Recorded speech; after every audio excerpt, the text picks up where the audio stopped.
Support for the Capital Connection comes from New York State United Teachers, working to support students, educators, and public schools as the center of their communities with the Public Schools Unite Us initiative, and United University Professions, representing 37,000 academic and professional employees at SUNY campuses and teaching hospitals across New York State. Frederick E. Cole, President, uupinfo.org.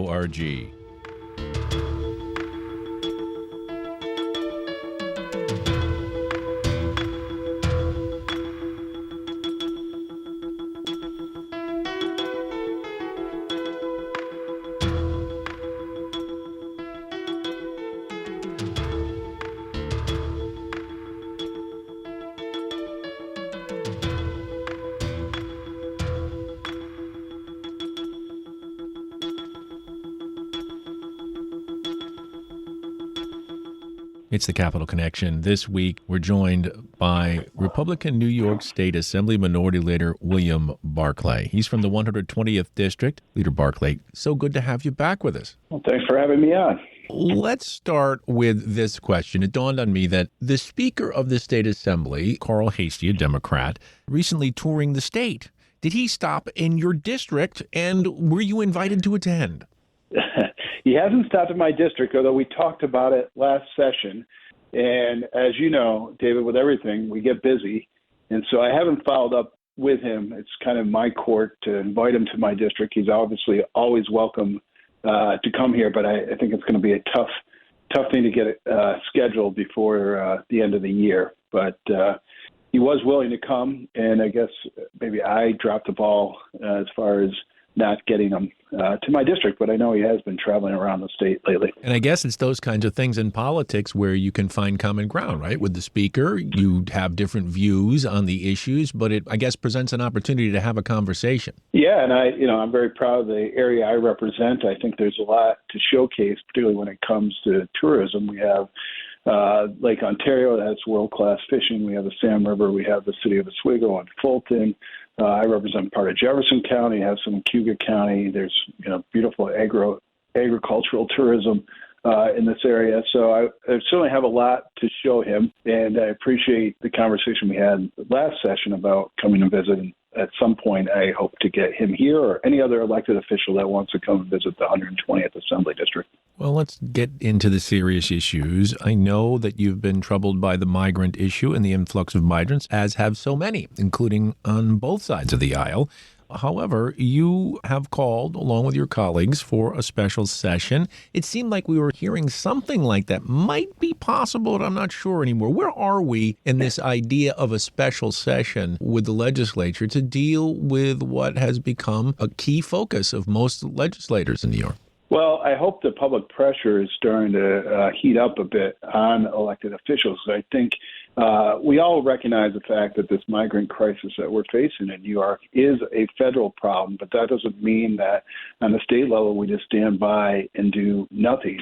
And so myself and my colleagues in the Assembly Republican Conference and in the Senate Republican Conference and others have called for the legislature and the governor to act on it, because we do see it as a crisis. As you know, David, I think as of a couple of weeks ago, the number was something like 110,000 migrants have now come into New York State. And it's causing stress on the system, particularly in New York City, where they have the right to shelter law. I've heard some crazy numbers of what that is costing the city, but the state's already spent $1.5 billion. There's estimates that it's going to cost upwards of $12 billion. So, it's causing some real stress on the system, and we can't wait for the federal government that doesn't seem to have the will to act on this, to do something. So we think it's prudent for the state to go back to a special session. The governor said that she was open to it or was considering it, but said they want to have a plan on what to do in that special session, and we're happy to provide a number of policy ideas that we could undertake if we did go into session. I think that what we are proposing are some very common sense, not overly partisan solutions to this. And we always recognize, I've said this from day one, we don't have a silver bullet that's going to solve this issue. But again, the federal government's not doing anything. It seems to me the state ought to do something. Well, let's deal with a couple of the points because you did mention you have what looks like a 5-point plan here. One is to require New York State to register all migrants in order to assist with background checks and monitoring refugees seeking asylum. Is that something New York can do? Well, I think we can do it. We should do it. First of all, just as a little way of background, to get asylum in the U.S., to get a hearing on that, and that's how most of these migrants are coming in. They're seeking asylum. The hearing takes 4.5 to almost 5 years to get resolution of that. In the meantime, there's really no way to document who these migrants are and where they are. And it seems to me it's sort of a common sense, good policy. Obviously, New York State knows where its citizens are. I'm not sure why we shouldn't know where the migrants are, too. And again, if the federal government's not acting, why can't New York State act on this to make sure, at the very least, we have them registered so we know who's in the state? The third point on your plan, ensure funding is not used to shelter migrants in schools, daycare centers, or community-based organizations. That's a hard one, isn't it? I mean, schools started. You've got, as I understand it, many of the migrant children being welcomed into schools, and a lot of that money is coming from the state. Right, but that's where some of that's most controversial is those areas of where they're trying to, and this, again, very New York City-centric issue, but they're trying to put them in schools. I was down in Queens and saw where the migrants were being placed in a school area, and it's causing great stress on that system. You know, that's something we could go back and discuss, where the best place is to try to locate these migrants and how it's going to be paid for. But right now it's sort of willy-nilly. The mayor's running around trying to find a place to put them. The governor and the mayor tried to have them come upstate. Upstate wasn't prepared and didn't have the infrastructure in place to accept them, so there was a lot of pushback there. So it seems to me, that begs a question of why aren't we acting to try to find, at the very least, a place to locate these migrants, and how is that going to be paid for? It's certainly not fair for us to try to push that on to localities that simply just don't have the resources or the infrastructure, except huge numbers of influx of migrants. Yeah, and I think there's no denying that as politicians fail to come up with proper solutions and solutions that they can enact quickly, like, say, allowing some of these migrants the opportunity to work and contribute to the state's economy, that we're left with ultimately these people and these children hurting, stuck in a spot, and none of these problems resolved. So people get hurt in the end. Absolutely. I readily admit this isn't a good situation for the migrants. Not good for our communities or our citizens, but it's not good for the migrants either. So something ought to be done. The one other point that seems really just a good government piece of policy that we are proposing is, how about just auditing how the money is being spent? There's been a lot of back and forth. You've heard it with the DocGo, a lot of, contractors that contract with the state. And we're not sure how that money is being spent. Wouldn't it be good to have that audited by the controller, a Democrat, and have that audit findings released to the legislature and the governor? There's something, and by the way, we would like to see this on a lot of different programs. It's not just the migrant and the money being spent here, but this is what we're, focused on today. But again, that just strikes me as we're trying to find solutions that aren't overly partisan, that will actually help the circumstance. And that's how we came up with these proposals. And that one, I just can't imagine anyone being against that. But I guess in the world we live in, it's sometimes gets very partisan, and proposed by a Republican, it's tough to get done. We're talking to Assembly Minority Leader William Barclay, a Republican. Yeah, isn't it interesting that if you're unorganized and this situation has not been handled well, I think everyone can agree, that it gives more ammunition to those who are fearful, who would say, we don't want the other, NIMBYism, not in my backyard, something bad's going to happen. Yeah. Well, I can't speak for everybody. I can speak for me personally. We've seen tragically, a huge migration out of New York State, particularly strong in upstate, that from a demographic perspective has been hurting us. So it's not that, I'm pretty pro migration and immigration. The problem is how this is going about. This is not legal migration. This is people coming across the border under the auspices that they're seeking asylum. And I would mention asylum is trying to get a safe haven from being persecuted, whether it's on political beliefs, race, religion, nationality, all that.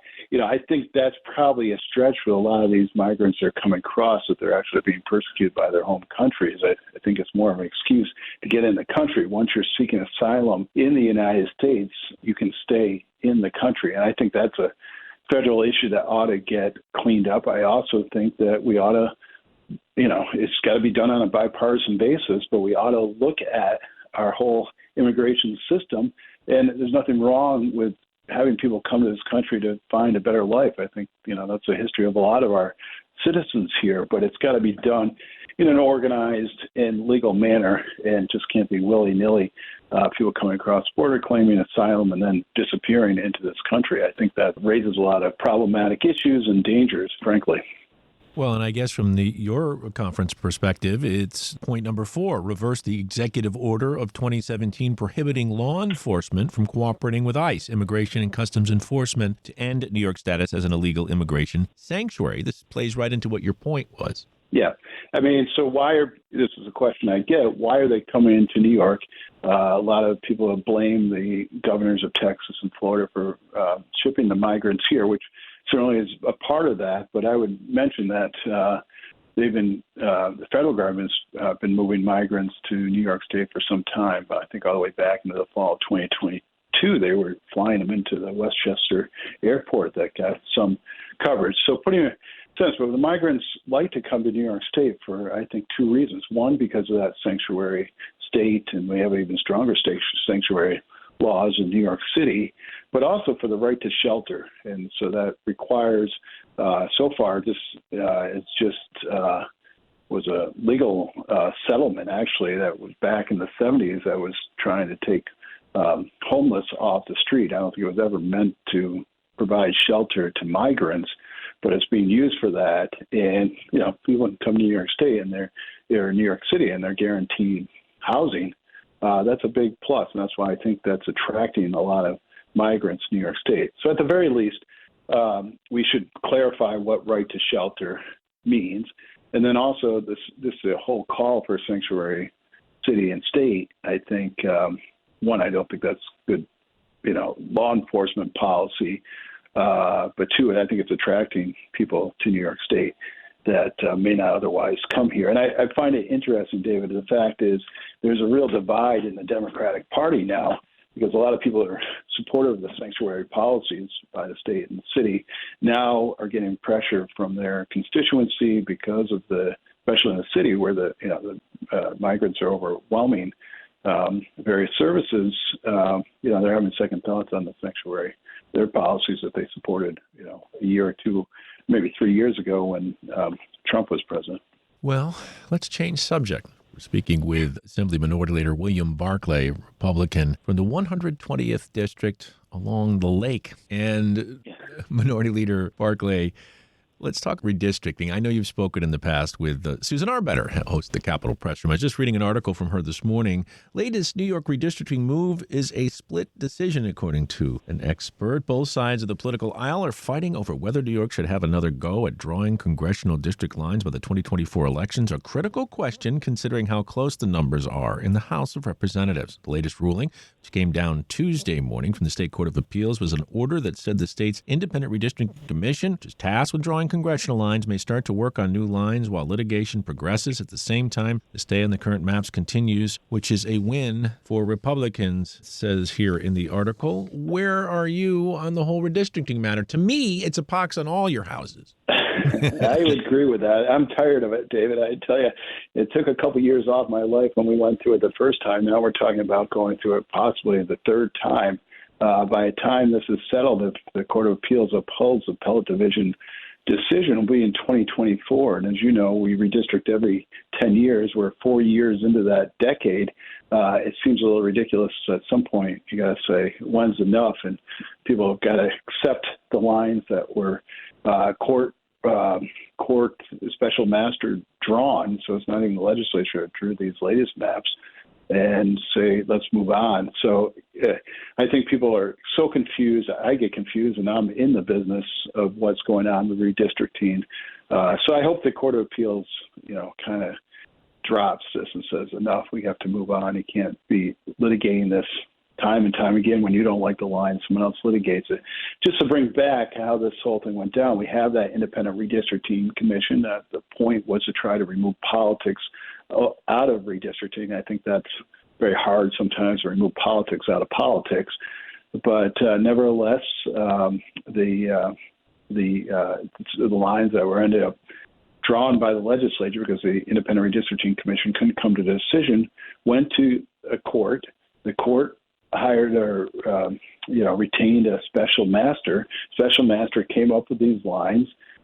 So you can say to some extent that wasn't partisan. And now the Democrats didn't like, particularly when it comes to the congressional lines, didn't like those lines. And so they're trying to get them redrawn. I just think at some point people have had enough. It's already confusing. People don't get confused at why their representative is their representative when it keeps changing.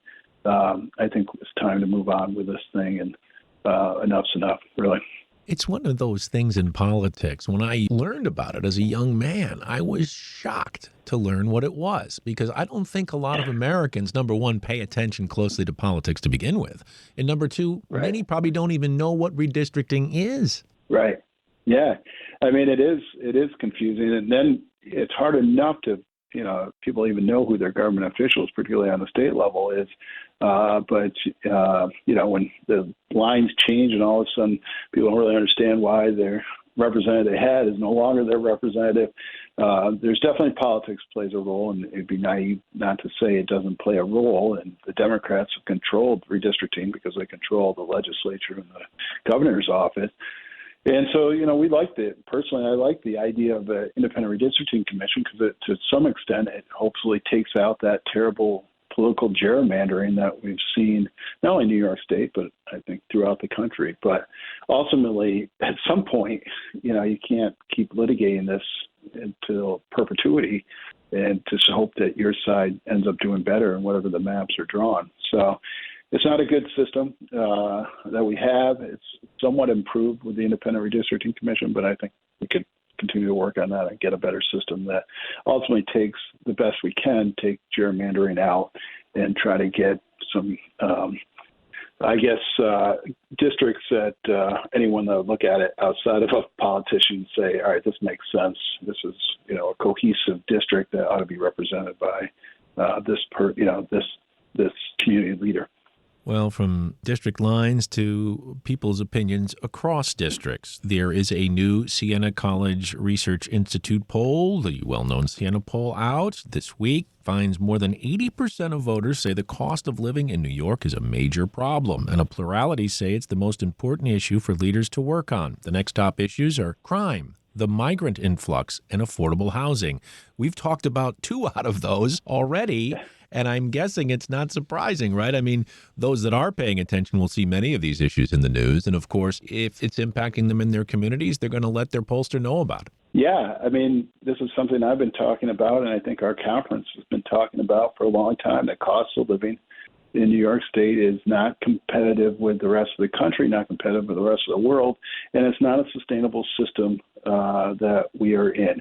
And you talk about almost all our costs are going through the roof, whether it's groceries, gas, and it's really putting a strain on average New Yorkers' paychecks. And as a result, people are, unfortunately, as I mentioned earlier in this program, we've lost, 1 million people over the last 4 or 5 years, and that's not a sustainable system. So we have to do more to address this. And one thing is, I always say, when you're in a hole, stop digging. I saw the other day that some of my progressive colleagues want to, do a migrant tax, to raise the tax and help cover the cost of the migrants. At some point, we have to understand that we cannot keep taxing New Yorkers and expect New Yorkers to be able to stay here and pay those taxes. So there's, a lot of proposals. One thing we've always just, something we can do right away is get rid of the gas tax. We had that for a while, and then it was only a temporary relief and went back into effect. That's something I would love to see addressed in special session. Now, particularly when gas is pushing, I think I filled up the other day, it's almost $5, $4.50 I think it was, which is pretty jaw-dropping, Dave. As you remember, you and I can remember when gas was down around, $1, a little over $1. Sure. So it's just hard to, especially upstate where you travel a lot, it's hard to afford that. Yeah, and yet there are so many problems that people are citing that require money. All of these issues require money. And then if you throw in some of the climate issues, and let's not argue whether man-made or not, you've got, for example, in Troy, another water main explodes. It's a river going down the street in Lansingburg and in Troy.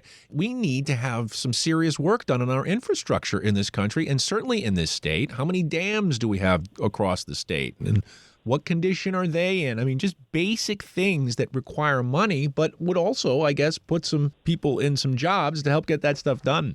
Yeah, I mean, obviously, you can always say there's needs out there, but somehow we spend more per capita than any other state, maybe save California and Illinois in the country. So how are other states doing this? So I do think there's some things that we have world class. There's some things that maybe we aren't spending as efficiently as we can.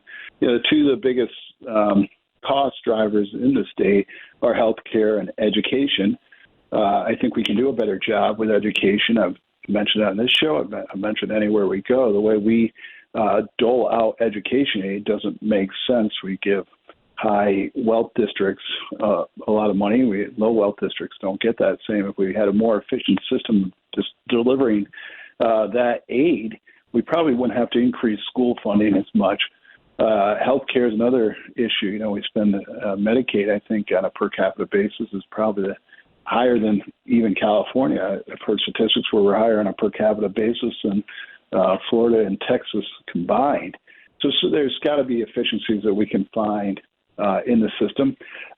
Obviously, when you come to making budget decisions, there's, I guess people would say, winners and losers on everything. But ultimately, right now, I think sometimes with the results that we're getting in New York, not only are we losers from a tax-paying standpoint, but we're losers in the actual success of the programming that we're funding at the state level. Yeah, and one of the institutions, like many of them you mentioned, education, healthcare, and of course politics, especially the political class in Washington, people are losing, if they haven't already lost, faith in those institutions. Yeah. I mean, this is a new Pew National poll. Americans view the U.S. political system to have reached new lows, according to a survey that reveals near record distrust of the government, discussed with both political parties, and general exhaustion over all the divisiveness. I mean, at what point are politicians in Washington, the political class in Washington, this fight like we're on two separate teams as opposed to can we work together as Americans?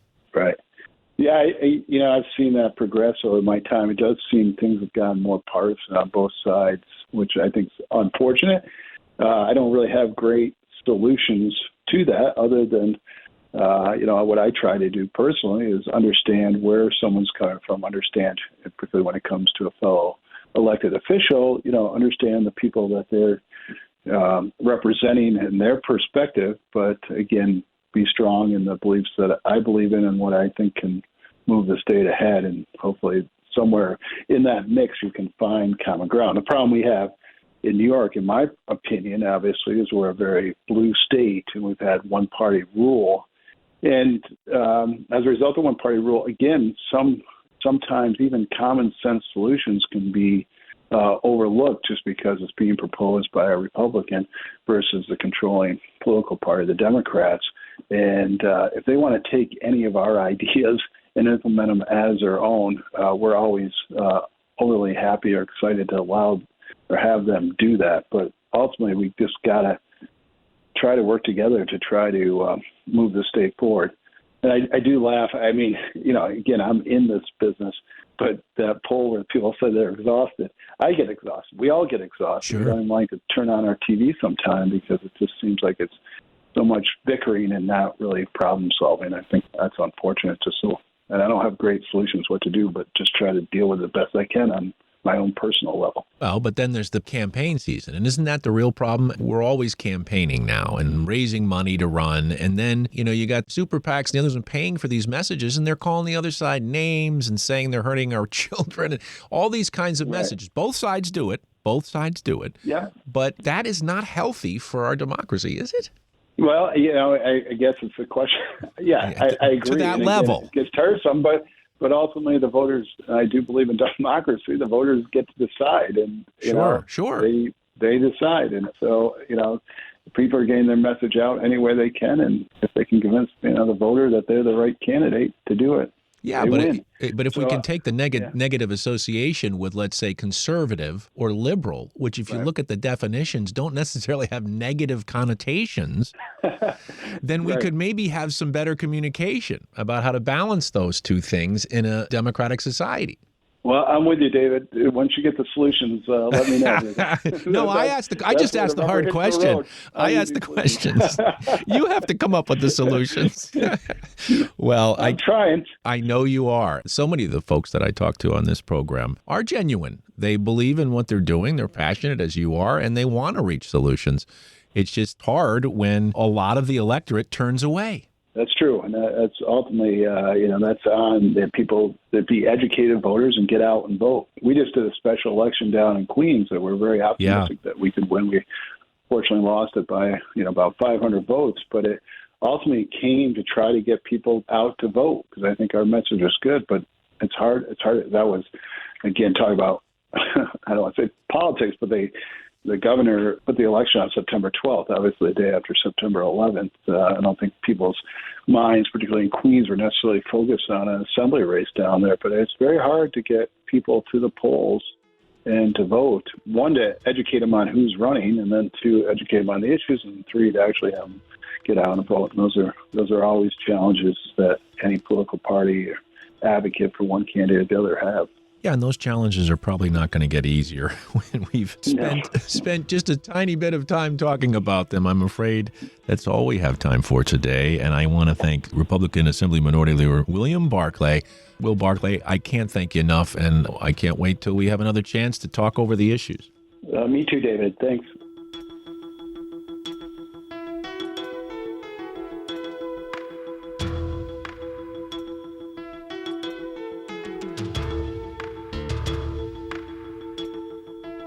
Support for the Capital Connection comes from New York State United Teachers, working to support students, educators, and public schools as the center of their communities through the Public Schools Unite Us initiative.